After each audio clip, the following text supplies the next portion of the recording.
Good morning students, welcome in online class 9th class. आज हम economics का chapter 2 संसाधन के रूप में लोग इसका अध्ययन करेंगे। इसके पहले हमने चैप्टर 1 पालमपुर की कहानी का पढ़ा था कि कैसे उसमें हरित क्रांति के रूप में नए बीजों का और नए संसाधनों का इस्तेमाल करके उन्होंने कैसे कृषि को उन्नत बनाया था। तो उसमें उसका अध्ययन किया था। इसमें हम पढ़ेंगे कि संसाधनों के रूप में लोग कि मानव संसाधन क्या है, जनसंख्या के क्या कारण है। तो ये सभी परिणाम जो हमारे यहाँ पे संसाधन को प्रभावित करते हैं, ठीक है। तो इसके रूप में लोग यहाँ पे हम इसका अध्ययन करेंगे कि जनसंख्या मानव पूंजी में बदल रही है। वास्तव में मानव पूंजी, कौशल और उनमें निहित उत्पादक का ज्ञान जो है वो संसाधन है। अब है संसाधन के रूप में लोग वर्तमान उत्पादन, कौशल और क्षमताओं के संदर्भ में किसी देश के कार्यरत लोगों का वर्णन करने का एक तरीका है कि संसाधन हम किसका कि हम उस वर्तमान में कि जो हम उत्पादन कौशल कर रहे हैं, जिसको उगाने में हम अपने कौशलों का यूज कर रहे हैं, और क्षमताओं के संदर्भ में कि एक व्यक्ति की कार्य करने की इतनी क्षमता है कि उस संदर्भ में कि कार्य करने का घंटे निश्चित करना कि 5 घंटे की नौकरी है या 6 घंटे की नौकरी है, तो उसकी क्षमताओं के आधार पर और वहां पे कार्य करने वाले लोगों का वर्णन करने का जो तरीका है उसको हम अगर संसाधन के रूप में देख सकते हैं। उत्पादक पहलू की दृष्टि से जनसंख्या पर विचार करना सकल राष्ट्रीय उत्पाद के रूप में उनके योगदान की क्षमता पर बल देता है कि अगर हम उसकी दृष्टि से देखें तो जनसंख्या के ऊपर विचार करना ये भी एक तरह से संसाधन का ही एक रूप है कि दूसरे संसाधनों के भांति ही जनसंख्या भी एक संसाधन है कि जो और संसाधन है उनके भांति ही जनसंख्या भी एक संसाधन है, एक मानव संसाधन है कि यहाँ विशाल जनसंख्या का अगर हम उसको सकारात्मक रूप से उसके देखें तो उसको हम प्राय उस वक्त अनदेखा कर सकते हैं जब हम उसे नकारात्मक पहलू से देखते हैं कि अगर हम उसको देखें कार्य की क्षमता के अनुसार देखें तो उसको हम सकारात्मक रूप से देख सकते हैं। लेकिन अगर हम उसको नकारात्मक रूप से देखें तो हम उसको इस तरह से देखते हैं कि जनसंख्या वृद्धि यहाँ पे भोजन की समस्या उत्पन्न कर रही है, यहाँ पे रोजगार की समस्या उत्पन्न कर रही है, बेरोजगारी बढ़ा रही है। तो अगर इसको हम नकारात्मक रूप से देखें क्योंकि जनसंख्या वृद्धि अगर होती है तो उसके परिणाम भी अलग होते हैं क्योंकि हमारा भारत क्या है, एक कृषि प्रधान देश है। यहाँ पे हम कृषि पर आधारित है।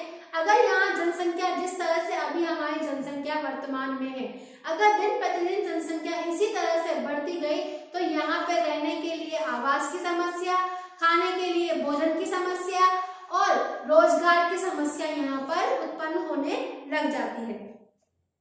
जैसे भोजन, शिक्षा, स्वास्थ्य सुविधाओं की जनसंख्या तक पहुंच से संबंधित समस्याओं पर विचार करते समय जब इस विद्यमान मानव संसाधन को और शिक्षा और स्वास्थ्य के द्वारा विकसित किया जाता है तब हम इसे मानव पूंजी निर्माण कहते हैं कि अगर हम जो जनसंख्या तक अगर संसाधन पूर्ण रूप से पहुंच रहा है या फिर स्वास्थ्य के द्वारा हम उसको अच्छी शिक्षा, अधिक स्वास्थ्य, अधिक रोजगार अगर हम उसको उपलब्ध करा रहे हैं तो इसको हम मानव पूंजी निर्धारण भी कहते हैं, जो बौद्धिक पूंजी निर्माण की ही भांति देश की उत्पादक शक्ति में वृद्धि करता है।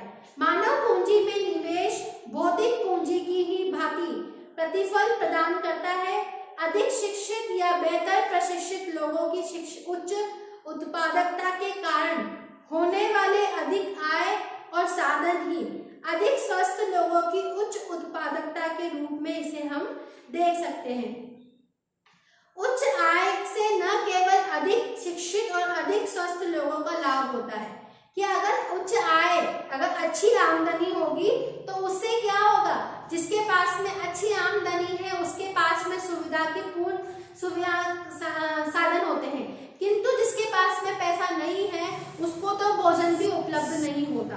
तो यहाँ पे उच्च आय जो है वहाँ पे अधिक शिक्षा और अच्छी स्वास्थ्य से संबंधित उनको सारी लाभ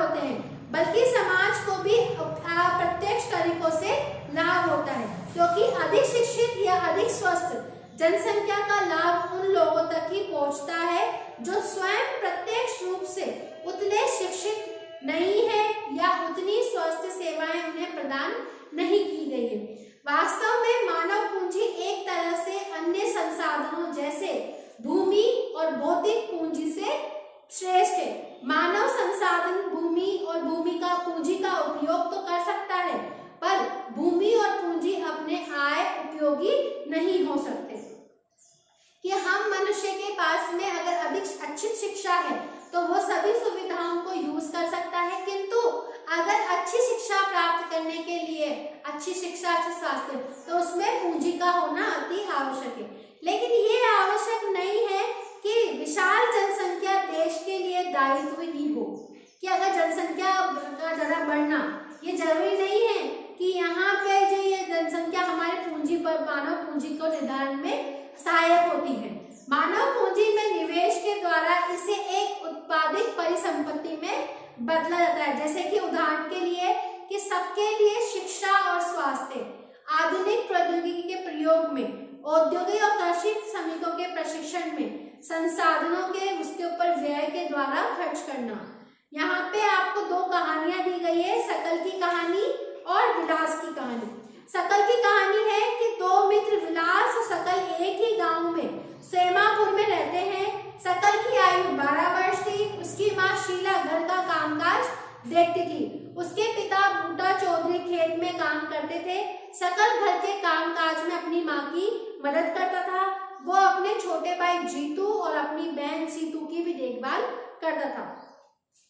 उसके चाचा श्याम ने मैट्रिक की परीक्षा पास की थी, 10th की, लेकिन वो घर में बेकार ही बैठा था क्योंकि उसे नौकरी नहीं मिल रही थी।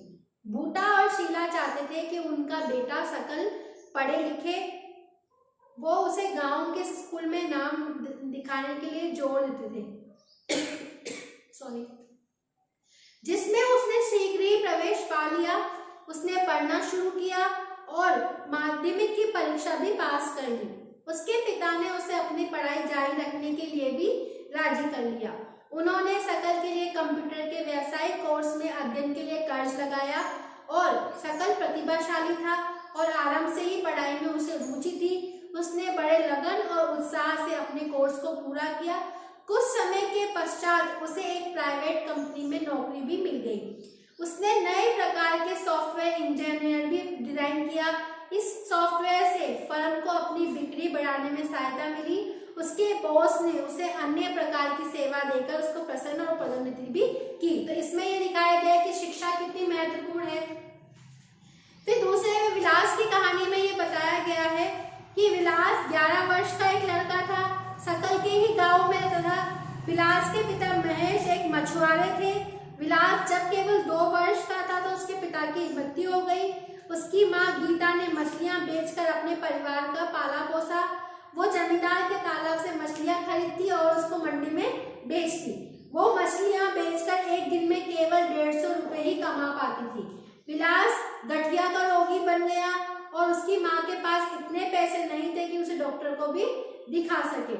वो खाना पकाने में अपनी माँ की मदद करता और अपने छोटे भाई मोहन की देखभाल करता। कुछ समय के पश्चात भी माँ बीमार पड़ गई। उसकी देखभाल करने वाला भी कोई नहीं था। परिवार में उसकी सहायता करने वाला भी कोई नहीं था।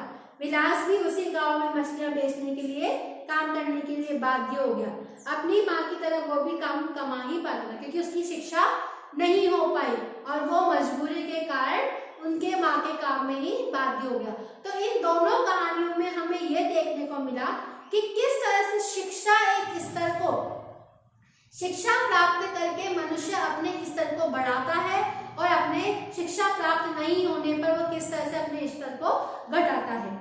इन दोनों व्यक्तियों के अध्ययन से हमने देखा कि शकल स्कूल जाता था जबकि विलास स्कूल नहीं गया। शकल शारीरिक रूप से हष्ट-पुष्ट था, स्वस्थ था। उसे बार बार डॉक्टर के पास जाने की आवश्यकता नहीं पड़ती थी और विलास एक रोगी था। उसे डॉक्टर के पास जाने के साधन भी नहीं थे। शकल ने कंप्यूटर में डिग्री प्राप्त की थी और एक नौकरी मिल गई थी। विलास वही काम करता था जो उसकी माँ करती थी। अपनी माँ की तरह ही वो भी परिवार को पालने पोसने के लिए बहुत कम कमा पाता था। शकल के मामले में कई वर्षों के शिक्षा के श्रम की गुणवत्ता बढ़ाई, इसकी कुल उत्पादकता में वृद्धि हुई। कुल उत्पादकता देश की समृद्धि में योगदान देती है। इसके बदले उस व्यक्ति को वेतन के रूप में या फिर उसके पसंद के किसी दूसरे रूप में प्रतिफल भी मिलता है। विलास को उसके जीवन के आरंभिक भाग में कोई शिक्षा, स्वास्थ्य सेवा नहीं मिल सकी थी। वो अपनी माँ की भांति ही मछलियां बेचकर अपना जीवन यापन करता था, इसीलिए माँ की तरह ही वो कम कमा पाता था। मानव संसाधन में शिक्षा और स्वास्थ्य सेवा के द्वारा ही भविष्य में हम आगे बढ़कर कुछ प्रतिफल को प्राप्त करते हैं। एक बच्चा भी जिसकी शिक्षा और स्वास्थ्य पर निवेश किया गया है, भविष्य में उच्च आय और समाज को बृहद योगदान के रूप में प्रतिफल भी दे सकता है। ठीक है, यहाँ तक आपको समझ में आ गया होगा। इसके आगे वाली क्लास में हम पढ़ेंगे कि किस तरह से पुरुषों के आर्थिक क्रियाकलाप जनसंख्या की गुणवत्ता में और रोजगार में, स्वास्थ्य और रोजगार में हम इसके बेरोजगारी सबका अध्ययन करेंगे। ठीक है, thank you, have a nice day.